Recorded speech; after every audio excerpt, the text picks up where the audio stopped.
Assalamualaikum warahmatullahi wabarakatuh. Saya Inayat Husnia dari kelompok 7, Misri Sansuri akan mereview materi.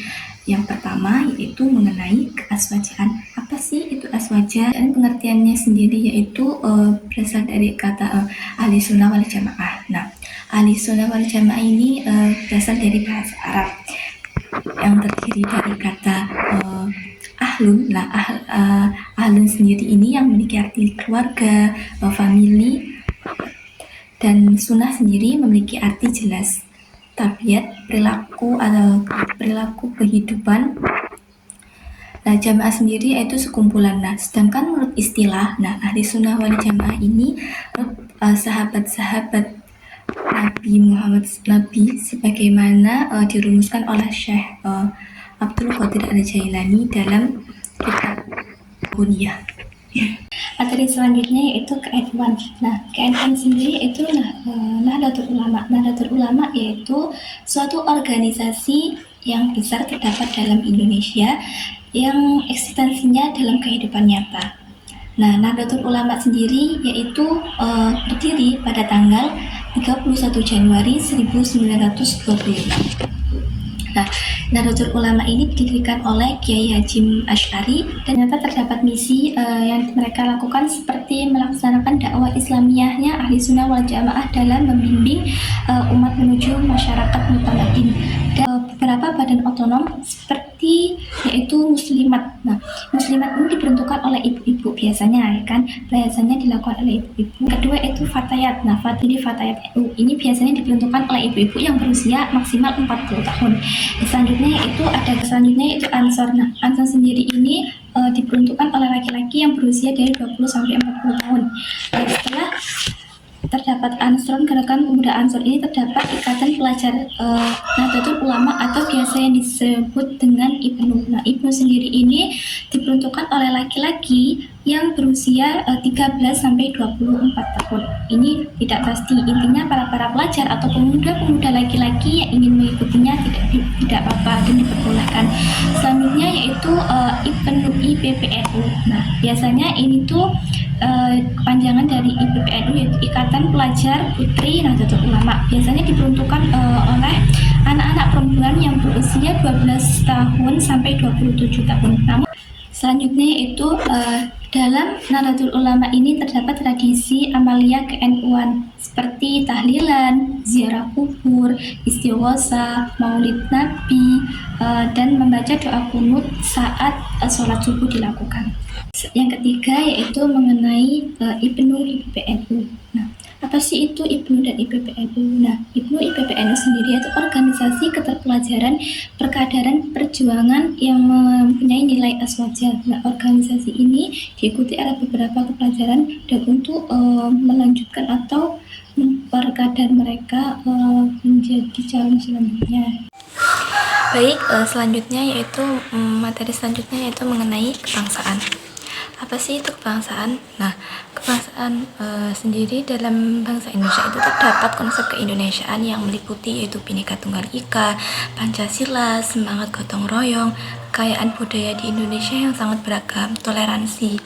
Nah, di sini tuh kita harus saling toleransi dan saling menghargai satu sama lain. Nah, dalam NU-an juga, peran NU itu dalam kemerdekaan Indonesia itu turut adil dalam kemerdekaan Indonesia. Yang pertama yaitu peran pada masa Orde Baru yang membentuk pendidikan yang lebih baik lagi. Yang kedua, pada masa pemerintahan Jepang, NU turut untuk melawan pemerintahan Jepang yang menjajah Indonesia. Nah, pada KNU-an ini sangat berperan penting dalam mengikuti kebangsaan yang ada di Indonesia dan dalam mengikuti kemerdekaan yang ada di Indonesia. Baik, selanjutnya yaitu mengenai keorganisasian. Nah, apa sih pengertian organisasi sendiri? Nah, organisasi sendiri yaitu merupakan suatu kesatuan yang memungkinkan masyarakat mencapai suatu tujuan yang tidak dapat dicapai melalui tingkatan individu atau secara terpisah. Nah, yang dimaksud dengan ini adalah yang dimaksud dengan keorganisasian yaitu suatu kegiatan dilakukan oleh lebih dari satu atau dua orang untuk mencapai tujuan bersama. Ini dilakukan tidak bisa sendiri-sendiri, melainkan harus bersama. Nah, terdapat jenis-jenis keorganisasian. Yang pertama yaitu jenis organisasi dari aspek pemimpin, kedua jenis organisasi dari aspek keresmian. Yang ketiga, jenis organisasi dari aspek tujuan. Keempat, yaitu jenis organisasi dari aspek kewilayahan. Kelima, yaitu jenis organisasi dari aspek kebutuhan sosial. Nah, adapun manfaatnya mengikuti organisasi yaitu melatih jiwa leadership, memperluas relasi dan pengalaman, belajar untuk bekerja dalam tim, membentuk jati diri dan karakter, meningkatkan wawasan pengetahuan, belajar manajemen waktu, belajar membuat keputusan yang cepat dan tepat. Selanjutnya kepemimpinan. Nah, kepemimpinan di sini seseorang yang memiliki kemampuan mendorong, bisa mengajak kepada orang lain untuk mencapai tujuan bersama. Nah, di sini juga terdapat macam-macam kepemimpinan. Yang pertama, macam-macam kepemimpinan yaitu mengenai karismatik. Nah, yaitu pemimpin yang mempunyai daya tarik dan wibawa alami yang sangat, yaitu otoritatif, yaitu pemimpin yang tidak dapat mendengar kritikan atau pendapat dari anggotanya. Yang ketiga yaitu liberal, yaitu pemimpin yang tidak tahu menau dengan persoalan bawahannya. Di sini liberal itu seperti halnya pemimpin itu seperti cuek, tidak ingin mengerti masalah yang dialami oleh anggotanya. Yang keempat yaitu demokratik, yaitu kekuasaan yang sepenuhnya pada anggota, segala keputusan berdasarkan musyawarah bersama dengan anggotanya dan pemimpin, mencari masalah dan memecahnya. Nah, demokratik ini dilakukan bersamaan, pemimpin juga ikut serta, anggota juga ikut serta, dan ini dilakukan supaya mencapai tujuan bersama. Selanjutnya terdapat peran pemimpin. Nah, peran pemimpin di sini ada problem solving, yaitu memecahkan berbagai masalah yang dialami oleh anggotanya dan memberikan support, berinspirasi dan memberikan kepercayaan. Konsep gender. Nah, gender sendiri yaitu perbedaan yang apa sih yang dimaksud dengan gender? Nah, jadi ini terdapat pengertian dan tujuannya konsep gender. Nah, pertama gender sendiri. Gender adalah perbedaan yang tampak pada laki-laki dan perempuan apabila dilihat dari nilai dan tingkah laku. Gender merupakan istilah yang digunakan untuk menggambarkan perbedaan antara laki-laki dan perempuan. Nah, itu juga terdapat kesetaraan gender. Berarti itu apa sih kesetaraan gender? Nah, kesetaraan gender itu kesamaan kondisi bagi laki-laki dan perempuan untuk memperoleh kesamaan seperti hak-haknya, seperti hak-haknya sebagai manusia, agar bisa berperan dan berpartisipasi dalam kegiatan politik, hukum, ekonomi, sosial, dan budaya.